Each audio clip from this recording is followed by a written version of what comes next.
Il est tout à fait possible de faire des économies d'énergie, même sans projet de construction, hein. Donc soit de l'amélioration, soit même ne serait-ce que par le choix des équipements électroménagers, audiovisuels, et puis par l'acquisition de gestes qu'on appelle les éco-gestes aujourd'hui. Acquérir des gestes, ça demande un peu d'investissement personnel au départ pour les acquérir, et une fois que c'est devenu un geste habituel, c'est un réflexe et on n'y pense plus. Réduire la température l'hiver, pour rester sur le thème du chauffage, eh ben, c'est 7 à 10% de moins de facture pour 1 degré de moins, mais aussi sur éteindre les lumières pour dire les choses habituelles, mais aussi des choses auxquelles on pense peut-être un peu moins, sur le poste froid, le frigo par exemple. Dépoussiérer la grille arrière régulièrement, au moins 1 fois par an, parce qu'une grille arrière encrassée, c'est jusqu'à 2 fois plus de consommation sur ce poste-là. De même pour le givre, 4 cm de givre qui arrive souvent quand on ne fait pas attention dans la partie congélateur, c'est là aussi une consommation doublée. Donc c'est l'usage des douches qui consomme moins d'eau que l'usage des bains, mais utiliser des mousseurs aussi qui vont réduire le débit. Donc on va pouvoir diviser par 2 le débit à confort égal. Ceci est un régulateur de débit pour douche. Donc ça se fixe entre le flexible et le pommeau ou entre le mitigeur et le flexible. On a à peu près la même chose pour les robinets. Donc il faut dévisser l'embout et remplacer le mousseur existant ou l'absence de mousseur par ce type de cartouche. Alors ça, c'est un pommeau qui fractionne les gouttes. Vous économisez de l'eau, il y a moins de débit.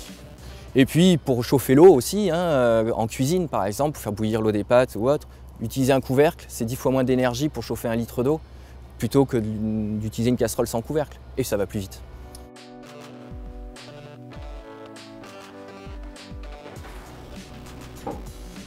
Je devrais pouvoir aussi m'améliorer sur l'énergie pour le chauffage, puisque l'isolation est très bonne. Il y a une cheminée, donc je pense que ma consommation d'électricité va diminuer. Et j'espère que ma consommation d'eau va aussi diminuer avec un lave-vaisselle. Alors c'est vrai que le chauffage, c'est le poste principal hein, dans les consommations d'énergie dans une maison. Donc c'est pour ça qu'on pense à celui-là en premier. Et c'est vrai que c'est un des gisements d'économie d'énergie les plus importants. Mais à la lecture des bilans, il semble que oui, la majorité des candidats ont des marges de progression sur le volet équipement. Et en particulier, ce qui ressort du coach carbone, c'est le secteur audiovisuel. Le choix 1, c'est le choix d'équipements performants, économes par nature. Deuxièmement, la possibilité de couper les consommations de veille.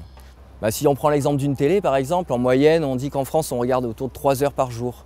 3 heures par jour à 70 watts, ça fait 210 watts et, en usage. Et pendant 21 autres heures, on va consommer, mettons 10 watts, ça fait 210 watts aussi. 210 Wh. Ça veut dire que je vais consommer autant à regarder ma télévision qu'à la laisser en veille en attente que j'appuie sur le bouton. On peut assimiler les veilles à des fuites.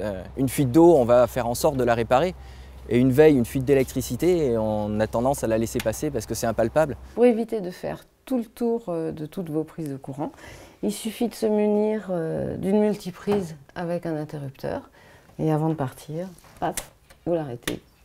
Vous arrêtez votre multiprise. Comme ça, vous arrêtez toutes les veilles de vos appareils. Après, ce qu'on a pu constater quand même dans ce que nous ont remis les candidats à travers le bilan carbone, c'est aussi sur l'aspect éclairage. On a constaté quand même encore une importance des lampes à incandescence dans l'habitat.